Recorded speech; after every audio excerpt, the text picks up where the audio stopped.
Déjà, je trouve dommage, en fait, l'hystérisation de la situation, cette menace de mort, effectivement, de ce papa dans cette école de Clermont-Ferrand. C'est quelque chose de grave, c'est quelque chose que l'on ne doit pas accepter. Et en l'occurrence, c'est vrai que une décision a été prise par le ministre de l'Éducation, et qu'on soit d'accord ou pas, il faut la suivre. Ça, c'est le premier point.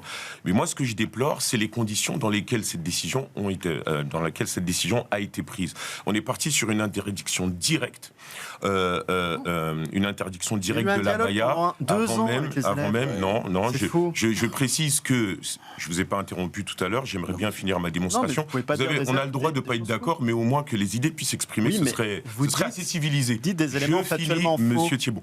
Donc, à partir du moment où le Conseil du culte musulman a dit que ce n'était pas un vêtement religieux, la rapidité avec laquelle le gouvernement a pris cette décision n'est pas forcément une bonne chose. Pourquoi ? Parce qu'il fallait d'abord définir le caractère religieux de l'abaya sur le plan juridique avant de l'interdire.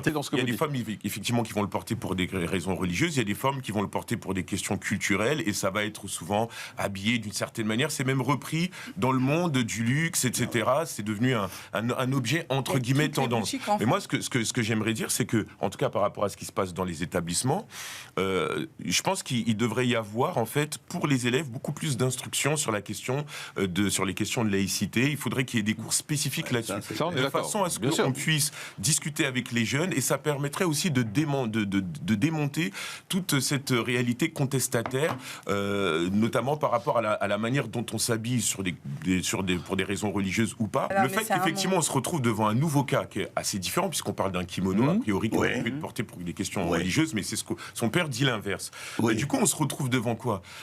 La contre-productivité de l'interdiction qui a été prise par Monsieur Attal, parce que du coup, on revient à la dispensation précédente qui nous oblige à avoir un dialogue avec l'élève pour déterminer si véritablement cette tenue est religieuse ou pas. Donc l'interdiction, elle est contre-productive. En fait, il faut rester dans le dialogue d'une part, et à mon avis, et il faut continuer à discuter avec les jeunes, en tout cas, aujourd'hui, on interdit la abaya. Je termine sur une phrase.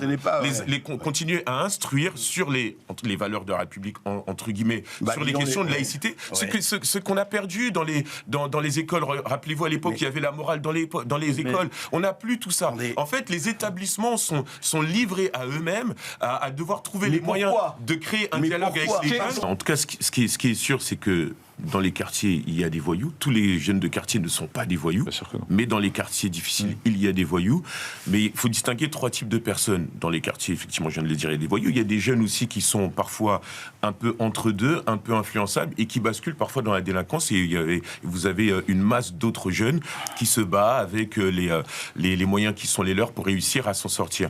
Donc là, maintenant, on fait un focus, effectivement, sur les voyous qu'il y a dans les quartiers. C'est pas parce qu'en fait, un voyou est un voyou que ça veut dire que les conditions qui l'ont amené à être un voyou n'existent pas. À un moment donné, il a pris une décision, celui d'être hors la loi, mais il y a des conditions sociales qui existent dans les quartiers. Alors justement, sur ces conditions sociales, on va écouter